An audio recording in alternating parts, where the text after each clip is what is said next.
What's going on, guys? Welcome back to the channel. This week we are back on the LT4 swap K10. We're gonna get this thing fired up in this episode, but before we do so, we got some mechanical things to sort out, as well as some cosmetic things to sort out. So let's get this thing back over on the lift so Andrew can start getting to it. So one of the things that I'm gonna work on today is getting our intercooler system finalized. As you know, the LT4 is supercharged and they come with a air to water heat exchanger inside the blower lid. And we also have a second heat exchanger mounted in the front of the truck, located right in front of the radiator here. So what I have to do now is connect the two while also being able to give us a fill point, and we also have to incorporate a pump so we can move all that coolant around.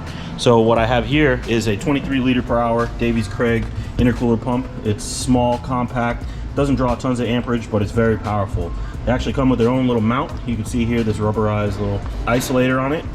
And then also I have a small intercooler fill tank or reservoir. We had a different style previously, but it was very large. It was more meant for like drag car. For what we're doing, I didn't think we needed it. So we got rid of that bracket and we ended up just getting this lightweight, small Edelbrock. It's molded plastic. It's got the inserts for the nuts threaded into the bottom. So real simple bracket to be able to mount it.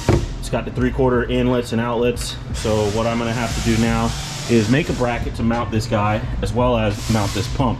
Previously we have our reservoir mounted up over here, but I don't think I'm gonna do that anymore. I'm gonna move it somewhere over here and keep it a little bit simpler.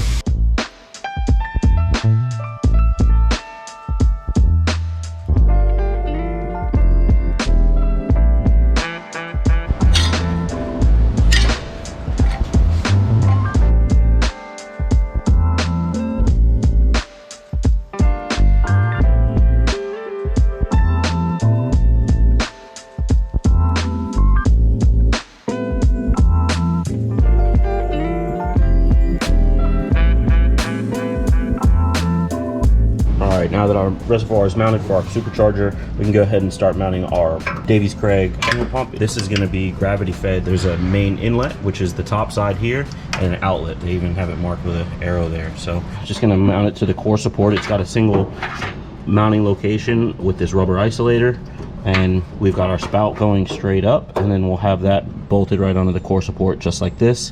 And you can see I've already got my heat exchanger hose routed from the other side of the heat exchanger core, and it's going to run right into our outlet right there. And then our outlet here will just come across straight out of here and right back into the supercharger after all the hot coolant has been heat exchanged.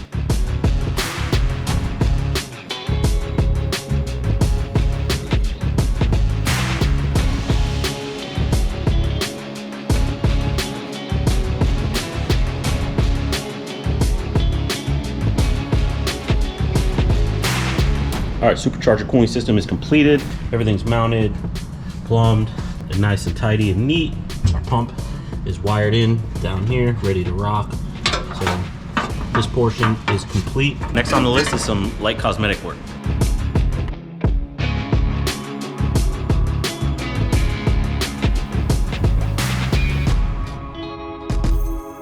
All right, so when we were in the process of doing a body work and painting on the truck, we ended up eliminating the stock mounting points for the stock side view mirrors. So we decided to make more of like a trucker style side view mirror. So I went online and picked up these frames. Doesn't come with a mirror, doesn't come with any mounting points. So that's gonna be up to us to figure out.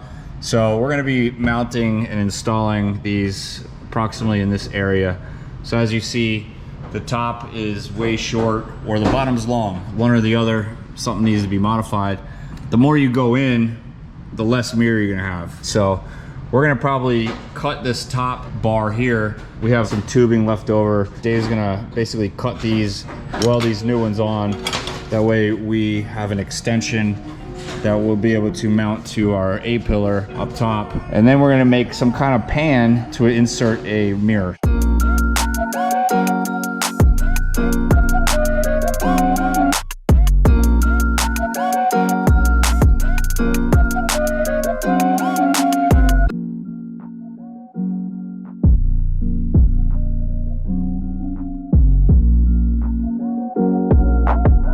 So I got the tube tacked together right here, just for testing.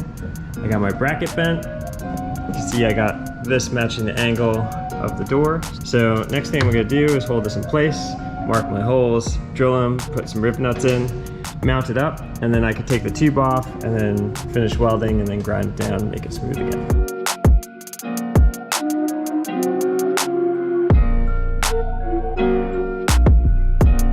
Now that we got our first structure attached to the truck, our next step is going to be creating the actual piece that the mirror is going to sit into.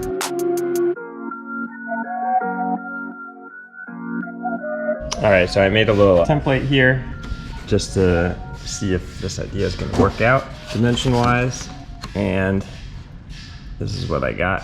Looks pretty good. It fills the space nicely, and so it's about 6 inches wide, 14 tall. Now, of course, I drew this flat, right? Cut it out flat. But when you bend it, you're gonna lose width, because as you come in like this, your width gets shorter. Because I wanted this 6-inch overall width, I actually made the flat width 6.5. And then when you bend it up like this, which gives you your depth, that actually gives you 6 inches wide right there. Now that I know the design is gonna work and these dimensions, I could flatten this out, take all the dimensions, put it onto the plasma, cut out a real piece, and start putting a bend on it until I reach my 6-inch width. So now that we got our basic shape cut out and bent to the position we want it, we're at 6 inches wide, we need to fill it in and make it three-dimensional with little triangle cutouts. In order to get our new triangle shape, I just set this flush on the paper, traced it, and then voila, we got our triangle right here.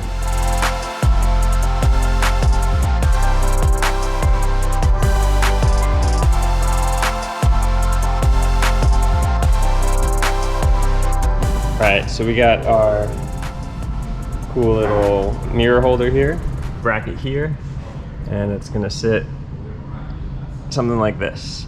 So in order to have it so we can rotate it left and right in the center here, we're gonna put a tab coming out, and then we're gonna have our bolt pass through our housing right here. I know it's gonna turn, but keep it roughly flush with the bar. So I'm gonna take a measurement, see how long my tab needs to come out, cut those out, weld them in, and then I'll be able to drill through here, mark this, and then get my connecting bolts to go through either side. Then the last part will be welding in a rectangular piece here so the mirror can sit on something, and I measured down so it's recessed about 1/8, so I have the measurement for that too. Let's put some tabs on this, get it mounted up, and then we can do our final piece.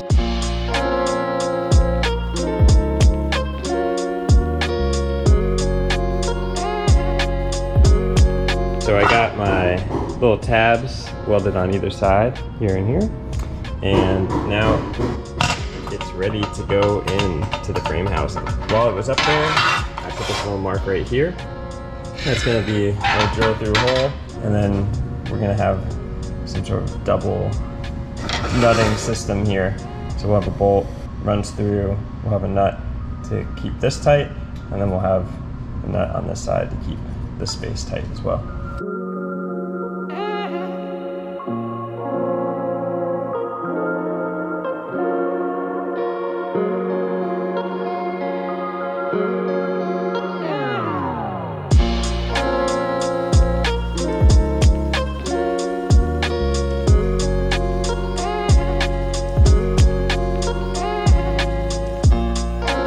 Have it for the passenger side. We got it all installed, all tied together. I'm gonna make some sleeves to go between here and here, but everything's nice and tight. So all it needs to do now is replicate this exact same thing for over there on the driver's side. So let's get to it.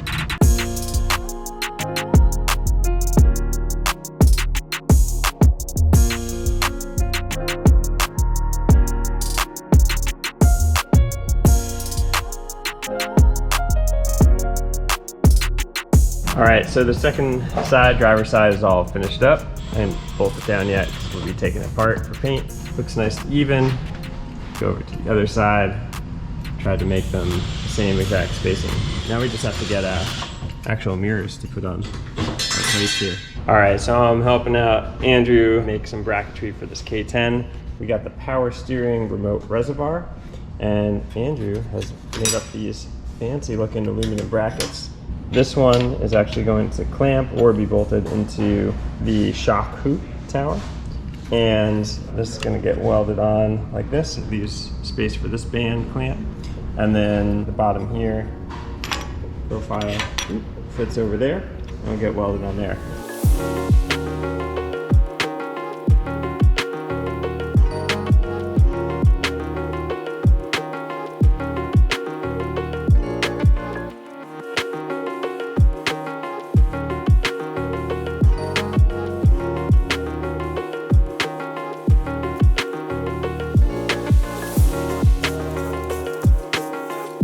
Power steering system is complete. All the hoses are made, reservoir mounted, pumps in, so that's all set.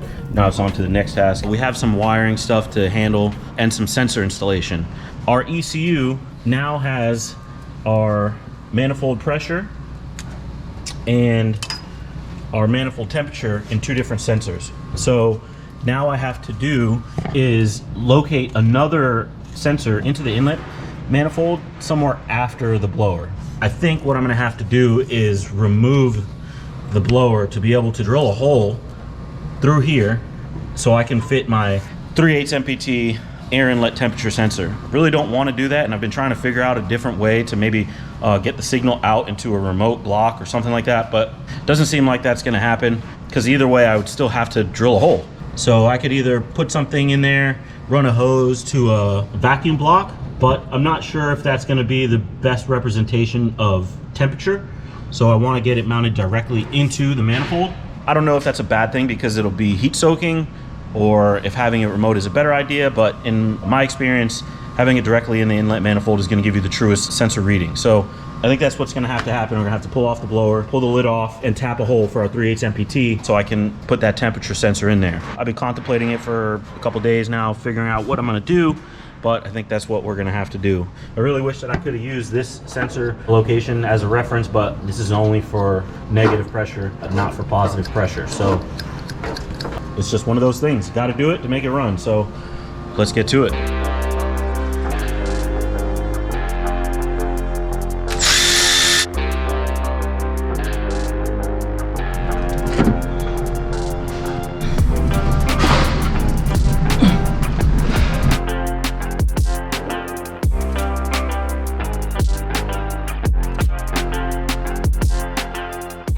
All right, so I got the blower off the truck. This is our factory map sensor location, so I'm gonna use this area here. There isn't really a common area that I can put it into, that I can see really, that wouldn't intrude into where the blower screws are. I wanna keep it in the same side as the pressure sensor so we can get the same reading, but I'm just gonna put our hole right in here so then we can install our Holley temperature sensor.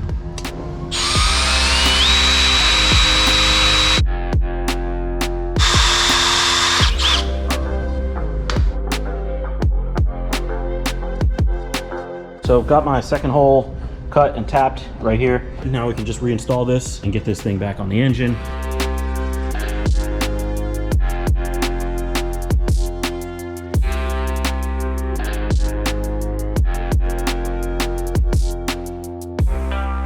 So we've got all this stuff back together, Supercharged back on, and another thing we have to add is our pressure sensor for our low pressure side of the fuel system. So this is coming directly from the electronic pump that's in the fuel tank, leading up to the rail or the feed side of the direct injection pump. This will help us to diagnose any kind of problem with our electric fuel pump, and also I'm sure the ECU wants to know the low side pressure at all times as well. So we're gonna put this guy right in line. Here's the pre-terminated sensor connector from our Holley harness right here. So this is the length that they give us, so it's gonna fit perfect right here. So I gotta cut the line, put 2 hose ends on it, and get this thing mounted in there.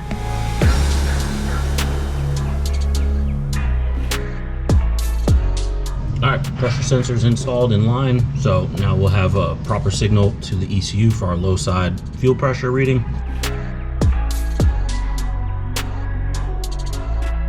So we are starting to make the air intake system for the K10. We have all this beautiful aluminum fiber performance tubing We got this big U we could cut up. We got a 90-degree elbow. And we got a piece of straight. That should give us enough turns and bends to make something work. We got our throttle body relocation. So we're gonna start by cutting out this flange. I'm gonna cut out the overall shape on the bandsaw, drill the mounting flange holes, get it all prepped up, and then we'll see where we can find a hole saw that fits the bill.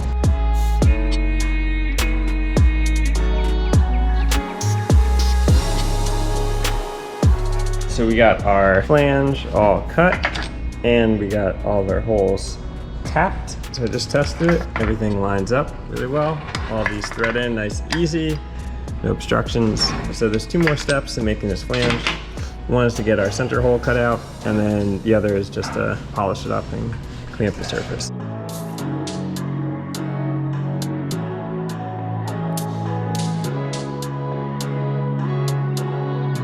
All right, so we have our flange finished and attached to our throttle body. The hole lines up nicely and is very similar in size.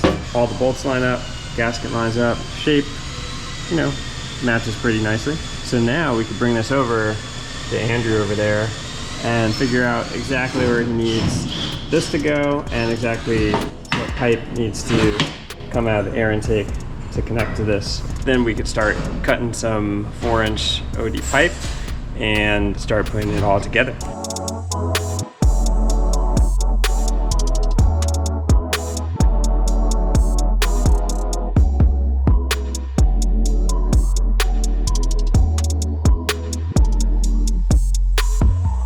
So we got our piece here, and it is got a couple of tacks on it just for holding it together. So we're gonna slap this guy in, make sure all of our clearances are there, and then we can do all of our final welding on it.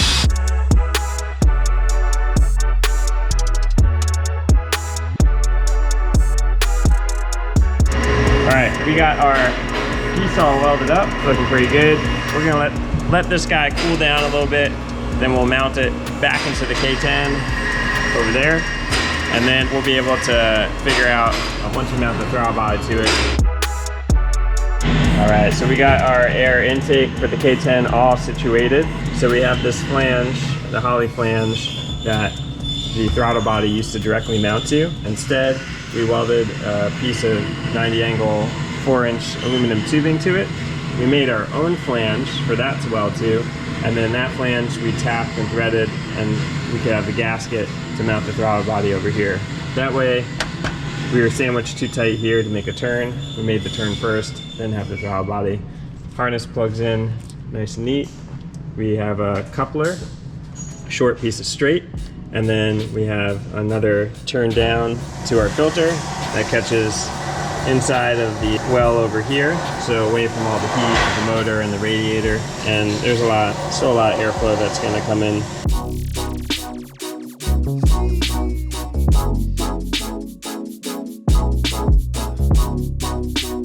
Dave's got our intake finished. We've had to do some fabrication to get this thing in here.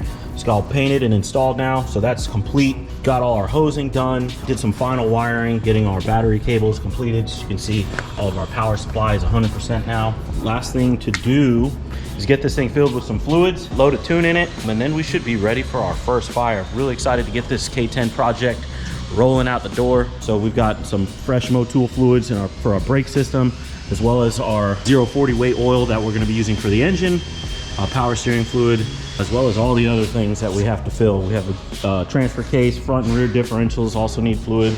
Can't forget that. So I'm gonna start getting this thing filled up with some fluid so we can finalize this thing. And at the end of this video, you're gonna hear a startup for the first time on our Gold Rush K10.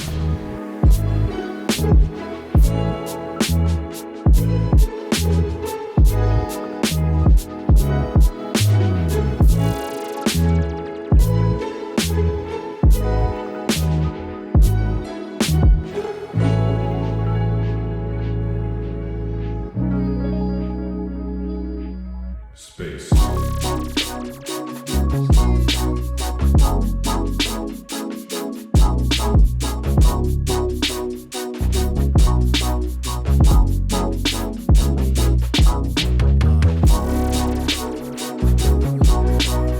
got the truck all filled with all the fluids from the engine to the differentials, transmission, transfer case, engine oil, coolant, brake fluid, everything. So we are ready to start getting this thing fired up. I've got a base tune loaded inside of it. I'm gonna crank this engine over without the fuel pump running so I can get some oil pressure first. So I'm gonna keep an eye on that. As soon as I get oil pressure, we'll put our fuel control back in it, get some fuel pressure, and then hopefully we get this thing fired up.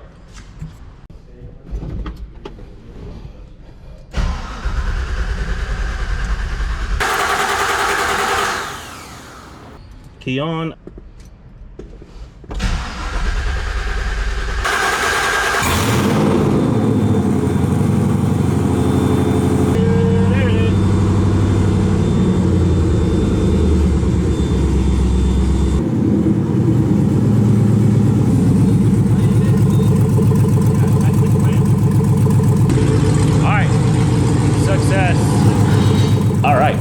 So we've got a lot of stuff under the hood of the LT4 swap K10 completed, everything leading up to getting this thing fired, all the essentials, including the last minute wiring with sensors, getting all of our plumbing for our supercharger, as well as getting all the fluids filled, because we can't forget to put fluids, especially in the differentials. So we've got everything solid and squared away, and we've got this thing fired up. There's a couple more things left to do before it gets out on the street. We've got to get an exhaust system on it, some final tuning, and a little bit of tweaking on the exterior, notably of those mirrors. We've got them off right now, getting painted, so once those get back on, it'll be finalized. But yeah, big milestone for the truck. We're super close to getting this thing 100% dialed in, and we're all really excited here at the shop. This truck project's been a long one coming. So until next time, thanks for watching. Please subscribe to the channel. Peace out.